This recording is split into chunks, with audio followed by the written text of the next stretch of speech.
Well, here's proof that it's full moon Saturday night. Experts say it's best to water lawns in the early evening or early morning, around 3 a.m. So note to the grounds crew, deactivate the sprinklers on race night, please. Yes, I'd say we have a small 911 here. Here's your problem right here. I think a piece of concrete possibly came up and hit Jeff Gordon's car. Something off into turn 3. Something happens right along in there. You see the dust fly up and you see the pieces flying. The track's must have a hole in it right there. Here's a better look. Boom, right there. Wow. And there in the top of the picture, you saw some smoke coming off the wheels of car number 23, the Bear car of Bob and Richard Bear from Oxford, Maine, and the car sliding, coming up across the top of the tunnel. People darting, getting out of the way. Those are press photographers up there and safety personnel. Caution is out at Michigan. We have a new track mascot. I'm not sure. It's not a beaver. We've ruled out beaver. I'm not sure. A giant squirrel, maybe, huh? It does look like a really big squirrel. They've got a scoop shovel out. Now, I'm going to tell you, the last time we went through this, Michael, you and I were at Bristol for the trucks. There was a squirrel. Now we've got confirmation it's a groundhog. And it's not even Groundhog Day. Yeah. This is really going to get good. He's got... All right, we're going to go to break. We'll keep an eye on the groundhog. Still putting my money on the groundhog. He's still on the loose. Why does this always happen? Oh, they got him. What I just saw right there, Jeff Gordon in the 24 being pushed by Carl Edwards in the 99. It's like they were trying to time as we just had the lights go out on the back straightaway. Yeah, the backstretch and turn 2 fall to darkness. The track, however, is still green. But guess what? Now we're under Jeff caution. Gordon and Carl Edwards have not slowed down. Yellow is out for the light. Watch the left rear tire on the 39.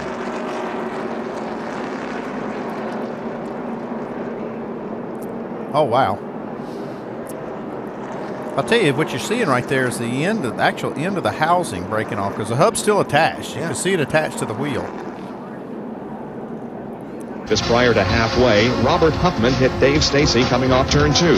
David Hutto and George Crenshaw were also involved.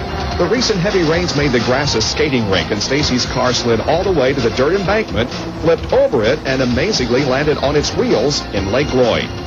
Rescue workers waited for the 29-year-old Enon, Ohio driver to clear the cobwebs before he got out. Hood not off, and he's missing the bus stop.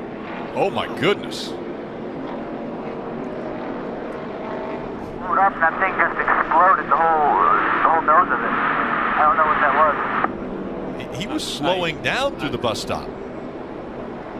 I'm going to admit, Rick, I am baffled. I've never seen a motor blow like that. Is that a tire? Did a tire blow? I mean, the right front tire is flat. Completely blown.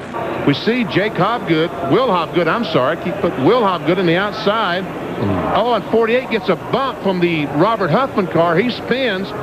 And now Jake Hobgood gets bumped by Scott Weaver, and both those cars the air just simply flips the cars over. Just picks them up as soon as they turn. Nothing had a chance to happen. As soon as the car got sideways, it was up in the air already. Put it out, turn 4. I have a spectator climbing the fence.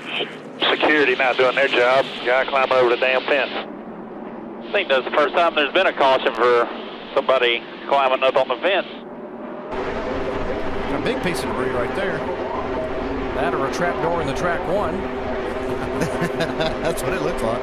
Wow, you know what? That's the caution lights is what that is. Yeah. Somebody, I'll tell you, these guys have been running so close to that wall, they've knocked that light off. I've seen these guys getting up so close up there.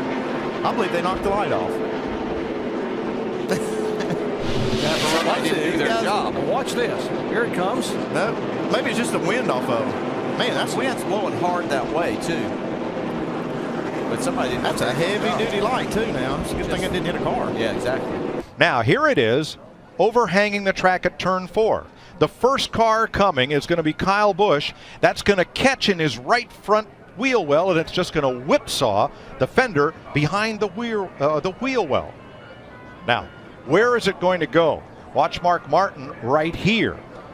He's going to come along pick up that cable, it's going to do a little damage to the left rear of his car. There it is in the air. It's going to catch on Mark's car, and then it's going to go underneath Marcus Ambrose's car. You see the camera getting kicked, the cable getting kicked up into the air. Take a look at what happened here that's brought out the second caution of the day. There's Stanley Smith in the middle in the black car. They were running 3 abreast going into that turn, Ken. There's the car number 1 of Rick Mast. There is one car that has gone over the wall, as you see in that. And there are the remains of the car that went over the wall. And it looks like someone standing there with a helmet, Ken. And got out of that. Let's hope that is the case. The helmet goes off. This is going to be good. Yeah, that's a... If you're looking for the one on Fox Sports Live later tonight, we may have found a nominee. Yeah. I made a lot of notes for this event. They're closing in on it now. We've got Nothing a bunch of my people notes here. About tracking down a rabbit. That rabbit gets through this this gate, I guarantee you. There he goes, told you. There's no way they're catching that rabbit. They're trying to clear debris off the racetrack, and the car brakes, won't steer, and he slides up the track and into the back of that surplus helicopter jet engine on a trailer used to dry the racetrack. Mike, I saw sparks coming out from the car as if it had a tire down or something. What an incredible turn of events. I've never in my life. Here is the replay coming into turn 11. I'm not sure. Those are the guys just in front of him. Yeah, but there's Vickers. Already made contact with Stewart. So the attitude kind of, what the heck, I'll let him go and then pay it off. And I can guarantee you that all clear. All Vickers has been thinking about since he got turned by Stewart was getting in a position to do this. Looking for him. Where's that 14? Yeah. I think Gilliland hit that tire and wheel. Let's see what happens here. Yeah, you see the center of the tire, the wheel is gone. Well, the only way we're going to find out, we're going to have to go over to the infield and dig it out of that camper tent that it went over into. Man, look at the guys. And it did bounce off the hood of Gilliland's car. It's still going. Photographer's scramble. And it just missed the folks up on that scaffold. And the safety truck getting the debris off of the track. Actually involved in a little bit of an incident. The 95 hits the safety truck.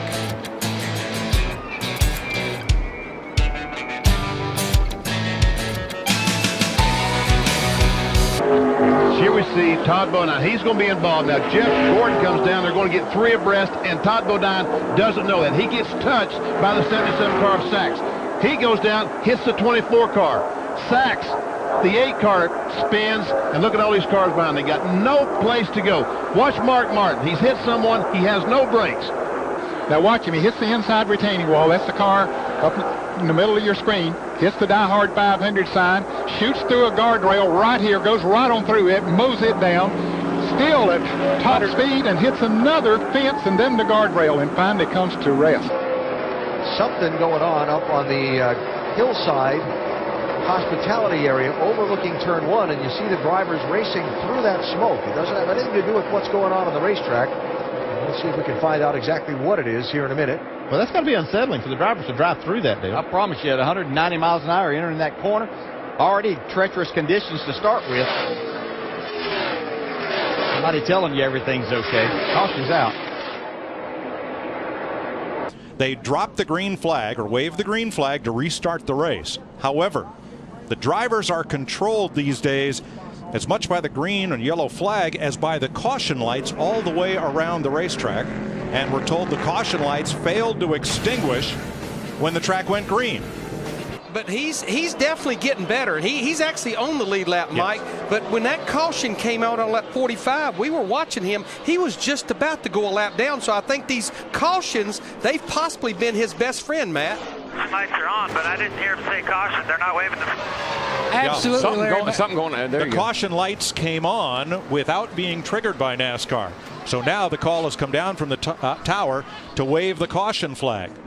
See, drivers only see the flag when they're on the front straightaway, but the caution lights are all the way around the racetrack.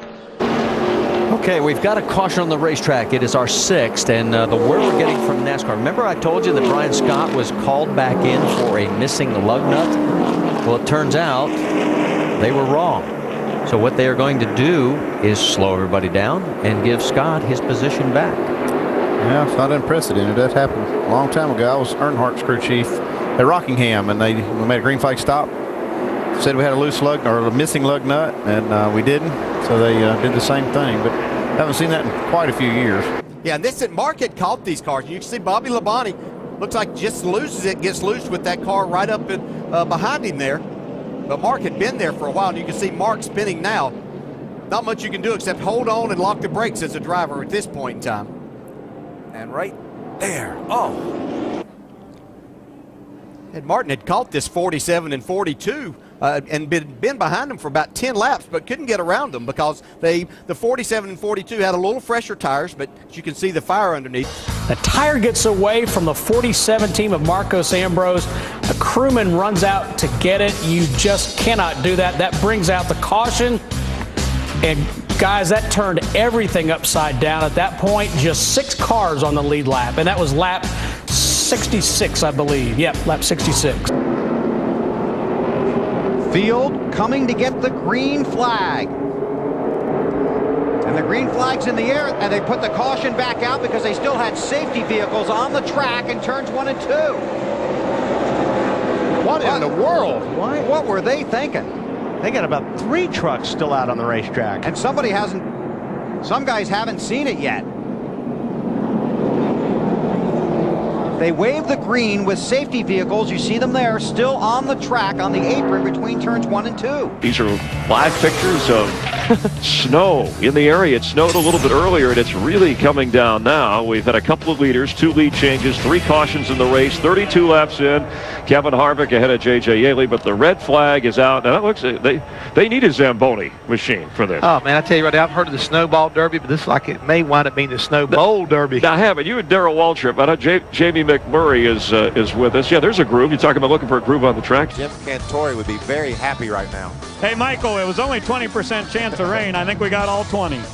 All I can say is don't be the last guy under the 10, if you know what I mean. That's golf ball size. No. That's marble size hail. What are you, not from the Midwest? Well, you always hear it's golf ball size, softball size. I've seen softball size hail, and that's something we definitely don't want to see at this racetrack. But yes, it is hailing in Kansas.